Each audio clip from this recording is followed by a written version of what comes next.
a lot of fun. Yeah, out of the mouths of babes. Yeah, absolutely. Well, today, this morning, we're continuing this thing, this story, this understanding of what is going on according to the Gospel of St. John. And today we run into a character, a name we've heard before, Pilate. Sometimes referred to as Pontius Pilate in different places. So Pilate is now on the scene, and we're going to learn a couple of things from Pilate. And Caiaphas is back. We heard about Caiaphas last week. Caiaphas is the high priest. He is way up high on the food chain in the Jewish religious authority. He's kind of the guy that's up there. And Caiaphas and the rest of the Jewish leadership want to get rid of Jesus. They want Jesus gone. They want Jesus gone, as in gone in a permanent kind of way. Jesus is a threat to their authority. Jesus is a threat to their power base. And they don't like that. And so they want him out of the way. Caiaphas and the rest of the Jewish leadership food chain have no authority to do that, though. Outside of the religious realm, they don't have any authority. That's what it's like to live under a Roman oppressor. That's what it's like to have someone else call all the shots and direct your movements and your actions. They want Jesus gone, as in permanently gone, as in executed, but they don't have the authority to do that. That authority rests solely on the Roman government that is oppressing them, the occupiers of what is today present-day Israel. They're in Judea and around there. The native Jewish population has limited powers on what they can do, and those powers tend to be in kind of minimal local government and within the religious arena. They want Jesus executed, but they can't do that. They can't do that. And so they turn to Pilate. And Pilate is the Roman governor. He is the prefect. He's the guy that is in charge of that area on behalf of the emperor in Rome. That's Pilate's job, is to keep things going. And Pilate certainly does have the authority to execute people, and does on a regular and ongoing basis. It's not something that Pilate shies away from, because that's how you keep people in line. When you are an occupier, when you are an oppressive force, the way you keep people in line, to keep from threatening your power base, to keep from threatening your authority, is you kill them as an example for others, so that others think twice about threatening your authority or a power base. And so Pilate has that authority, he has the ability, he's done it time and time again. And they come before him, and they want him to take care of Jesus on their behalf. They want him to take care of Jesus on a permanent basis. Pilate doesn't want any part of this nonsense, though, when you get right down to it. Pilate doesn't want to play in the game that he has been thrust into. Pilate wants to just wash his hands of it, right? Pilate wants it to go away. Not that he's afraid of the people.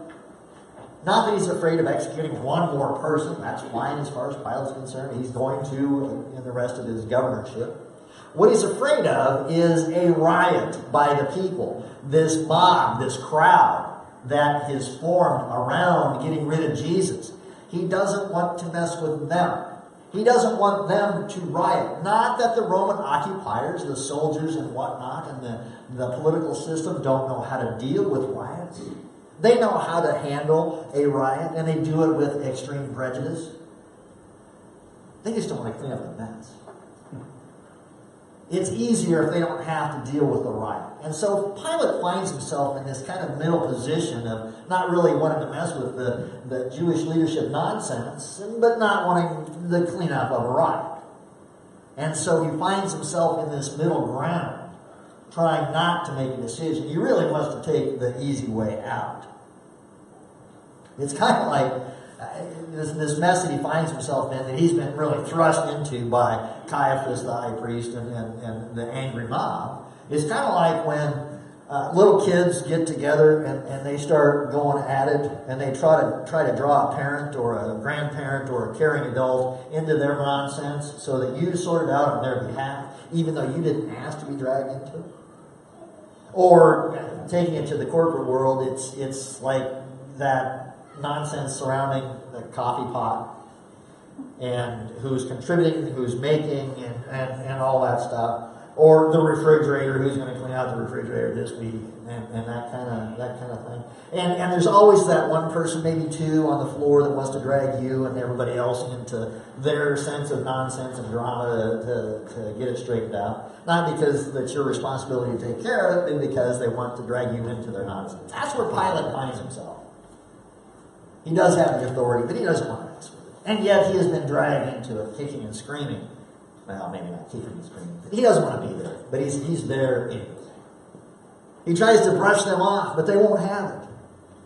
Pilate wants to, not have to deal with being dragged into someone else's nonsense, and he doesn't want to mess with it.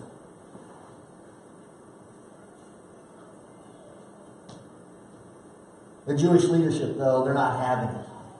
Their power base has been threatened. Their authority has been threatened. Everything that they have been taught, everything that they have lived out as people of faith for centuries is now being called into question. They're extraordinarily concerned about having their theological system, their faith system challenged by this upstart born in Bethlehem, raised in Nazareth, coming and claiming to preach about the Word of God. As far as they are concerned, he is preaching heresy. He is speaking false claims. He is bringing false claims to the people.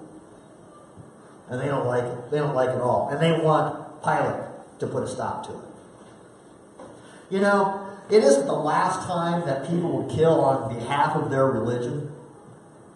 For 3.5 centuries or thereabouts after the Reformation, Europe was pretty well ravaged by people who were killing each other on behalf of their religion. And if you move that forward, it's not so different than sort of kind of current time, at least in this country. I can remember as a kid growing up, Catholics were convinced that the Protestants were going to hell, and the Protestants were convinced that Catholics were going to hell, because that's how it was. And there the twain shall meet. Even today, you don't hear about it publicly so much, but there's still factions who believe that very sincerely. So it isn't so different. We've looked back over the millennia, the centuries, the millennia, and we've talked about the Jewish leadership as being these evil, vile people. And that mindset is part of what set off World War II and the way it had happened. But really, all they were doing was living out their faith as best they could. They were really defenders of their faith. We just don't like it because what they were doing was against Jesus, our Jesus. But they were serious people, serious about their faith. Sometimes we too find ourselves caught in the middle of someone else's nonsense. It's not really optional in life, I kind of come to realize. We will find ourselves caught into someone else's nonsense on a fairly regular basis. We have a choice, though. We have a choice on what we can do. We have a choice whether to respond in ways that are just kind of taking the easy way out, or sometimes we have to take the hard way of faith. Pilate wanted to do the right thing, and in fact, he tried to do the right thing. We don't hear that about Pilate very often, but Pilate tried to do the right thing. He gave the angry mob, he gave Caiaphas, the high priest, and the rest of the Jewish leadership, he gave the angry mob a choice. It is a tradition that I will let one prisoner go free the day before Passover, the day of Passover. And here's your choice. You can let Jesus go free. Jesus, who has been convicted of nothing and who realistically hasn't done anything wrong other than making you mad because he's threatened you. Or we can let him go. Or we can let Barabbas go. Now, in the text today, it called him a bandit. That's a poor translation.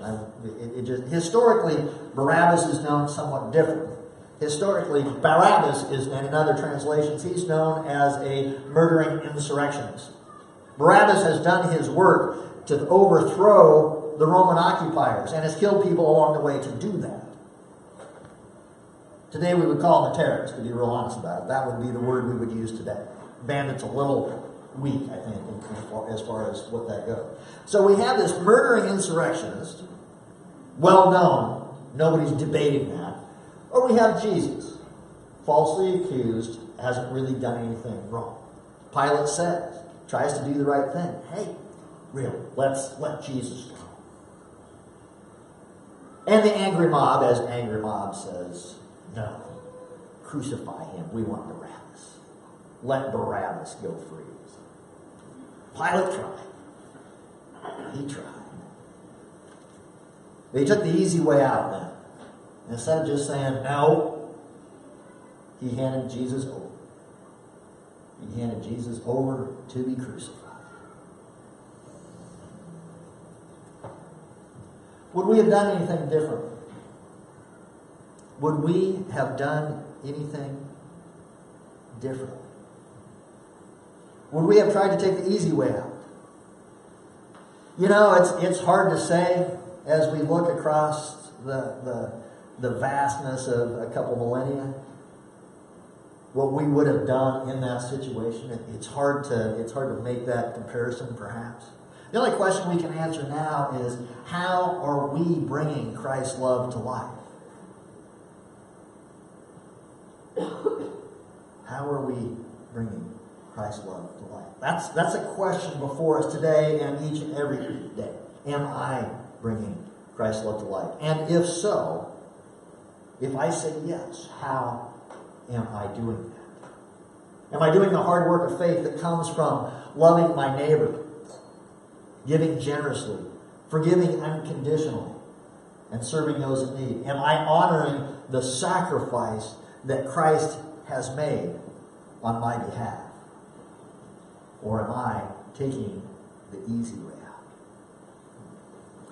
It's a question that we each need to ask ourselves on a regular basis. It's a question that we need to ask ourselves so that we stay on top of our game. Because if we're not paying attention to this, it's really easy to slide into taking the easy way out.